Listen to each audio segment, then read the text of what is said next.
Mirror. Nope. Close. Fire damage!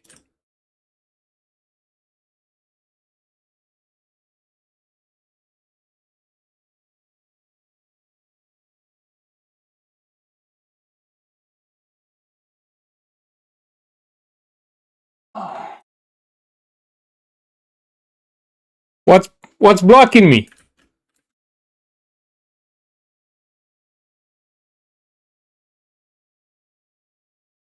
Jesus.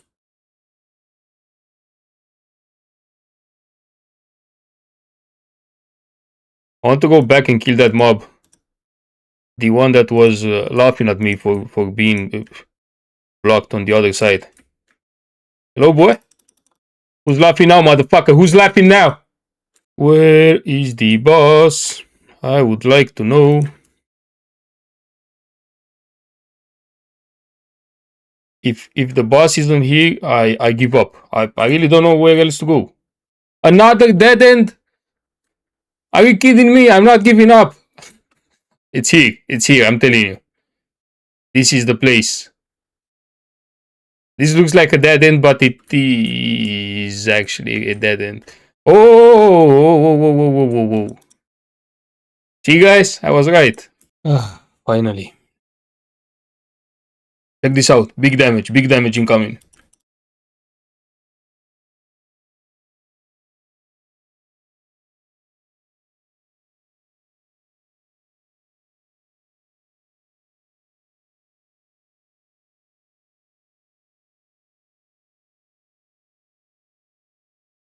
Well, the damage is not as big as I hoped it would be, but yeah. Hello. And I know it's July. I know that many of you have holidays right now. You don't have time for me. You are probably on a beach, on Ibiza right now, surrounded by hot models in bikinis, right? But if you give me just a few minutes, just a few minutes, I would like to share this leveling up quickly strategy with you. This is not my strategy by any means. I have seen it around, but I thought I would share it with you just in case there is I don't know, someone out there that needs it.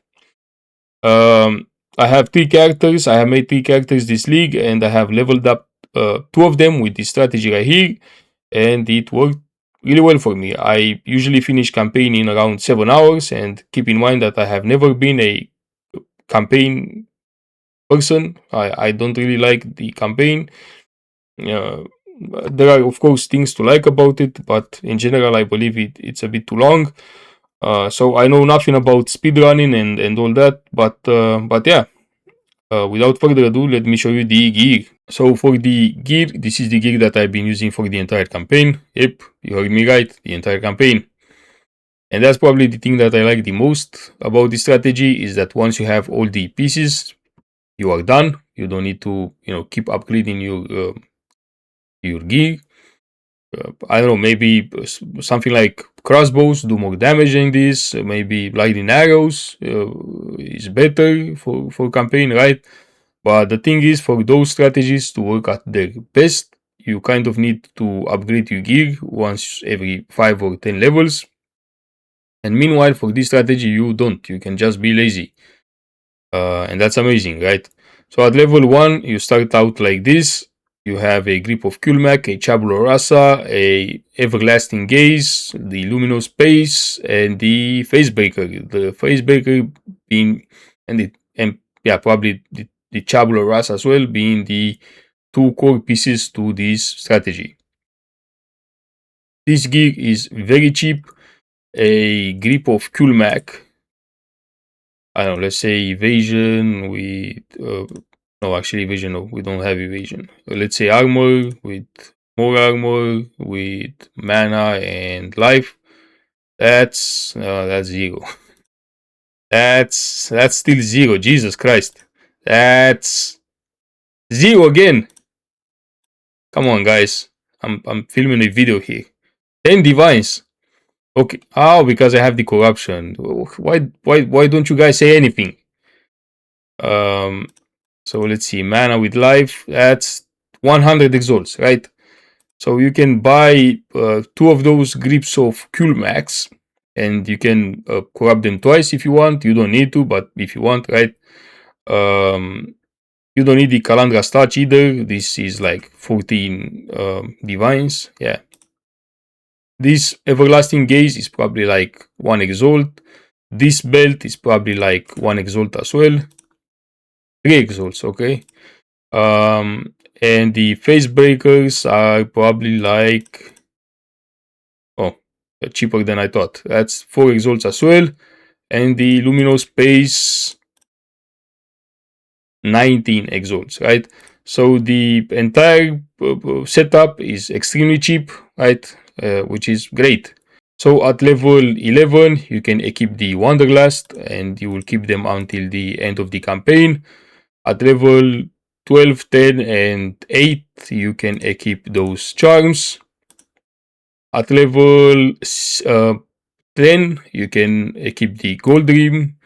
You don't really need the Gold Dream because you will have it on only for 6 levels until level 16, because at level 16 you will equip the Black Sun Crest.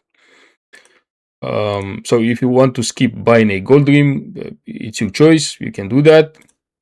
At level is 16, you can equip the Black Sun Crest. At level 24, you can equip the Astra Mentis. And yeah, I believe that's it. This is the entire setup. So I have leveled up like this, and now I am level 59, and it's been really smooth. Usually around level 57, I would say, you kind of start to notice that your damage is falling off.